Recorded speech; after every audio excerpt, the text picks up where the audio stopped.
सोने में स्पेशली बात की जाए तो फिजिकल गोल्ड में करें या ETF के जरिए हम एंट्री करें? देखिए, जब भी हम निवेश की बात करते हैं तो आपको पहले ये समझना है कि आपको एक्चुअली निवेश करना है या कंजम्पशन करना है। मेरे घर में शादी है तो मैं निवेश नहीं करूंगा, मैं कंज्यूम करूंगा, मैं ज्वेलरी लूंगा या किसी को देने के लिए यूटेंसिल चांदी के लूंगा।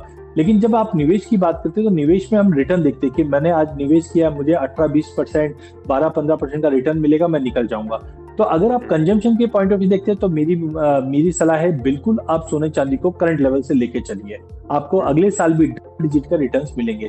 लेकिन जब आप निवेश की बात करते हैं तो निवेश में आपको अवधि देखनी है और रिटर्न देखने हैं। तो मुझे लगता है कि इस साल की बड़ी रैली जो 30% की हम ओवरऑल पकड़ते हैं तो 30% का रिटर्न नहीं बनेगा अगले साल। मोटा मोटी अगर मैं करंट लेवल से भी पकड़ूं तो आपको 12 से 15% का गेन मिलेगा, जहां पे $3,000 हम इंटरनेशनल में और 85,000 डोमेस्टिक मार्केट पे देख रहे हैं। तो फर्स्ट हाफ में मेरा पहला प्रेफरेंस चांदी रहेगी, क्योंकि चांदी में अभी भी एक्सपेक्टेशन है कि आपको 30% तक का गेन आराम से मिल सकता है। सोने में मैं समझता हूँ 15 से 18% तक का गेन मिलेगा। तो मेरा पहला प्रेफरेंस निवेश के लिए चांदी रहेगी, जहां पे आप ETF के द्वारा आपको निवेश करना चाहिए। ये बढ़िया है। आप मतलब कह रहे हैं कि बुलियन मार्केट में बुल रन जारी रहेगा और सोने के मुकाबले चांदी जो है वो ज़्यादा तेजी से बढ़ेगी। तो जो दर्शक हमें देख रहे हैं वो निवेश की सलाह में या जो तौर पे अजय सर से बता रहे हैं वो यही है कि चांदी में ETF की तरह एंट्री करिए।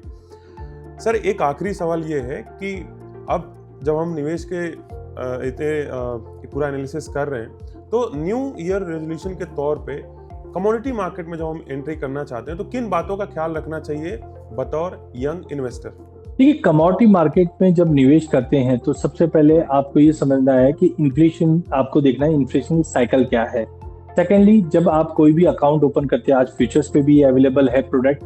फिजिकल में हम देख रहे हैं कि हॉल मार्किंग, BIS, सोने चांदी पे जब निवेश करते हैं तो ऑलरेडी हमने इसके पॉइंटर्स देखे हुए हैं। लेकिन जब आप डेरिवेटिव प्रोडक्ट में आते हैं, क्योंकि यहाँ पे आप इंडेक्स भी आ चुका है, फ्यूचर्स भी आ चुके हैं, ऑप्शंस भी आ चुके हैं, जैसे आप इक्विटी में ट्रेड करते हैं तो आपको सेबी रजिस्टर्ड ब्रोकर के साथ आपको उनके साथ ही निवेश करना चाहिए। साथ में ग्लोबल इकोनॉमी थोड़ी सी आपको ध्यान देनी चाहिए। बट हाँ, एक चीज मैं बोलता हूँ, इक्विटी में एक रिस्क होती है, कोई भी स्क्रिप्ट जीरो हो सकती है, तो वो चीज कमोडिटी में नहीं होती। सोना चांदी कभी जीरो नहीं हो सकता। और यहाँ पे आपको इन्फ्लेशन हेज कमोडिटी, इसके लिए मैं ये भी बोलता हूँ कि अगर आपका इक्विटी में सपोज करो ₹1,00,000 निवेश कर रखा है, अगर आप 20% अगर आप सोने में निवेश करते हो तो आपका जो फंड है वो एक डाइवर्सिफाई कर लेता है। देखिए, इक्विटी में हमको गिरावट का डर कब लगता है? जब कोई लड़ाई हो जाए, और ऐसे समय में ही सोने में तेजी आती है। तो मेरा मानना है 18 से 20% आपका डाइवर्जन अगर कमोडिटी में यानी सोने चांदी में होता है तो आपके पोर्टफोलियो में जो गिरावट का डर है वो थोड़ा कम हो जाता है, रिटर्न थोड़ा बेहतर बन जाता है। तो पहले सेबी रजिस्टर्ड इन्वेस्टर के साथ ही निवेश कीजिए, मार्केट की साइकिल समझिए और सोने चांदी को एज ए डाइवर्सिफायर आप यूज कीजिए, जहां पे आपको बेटर रिटर्न बनता हुआ दिखेगा।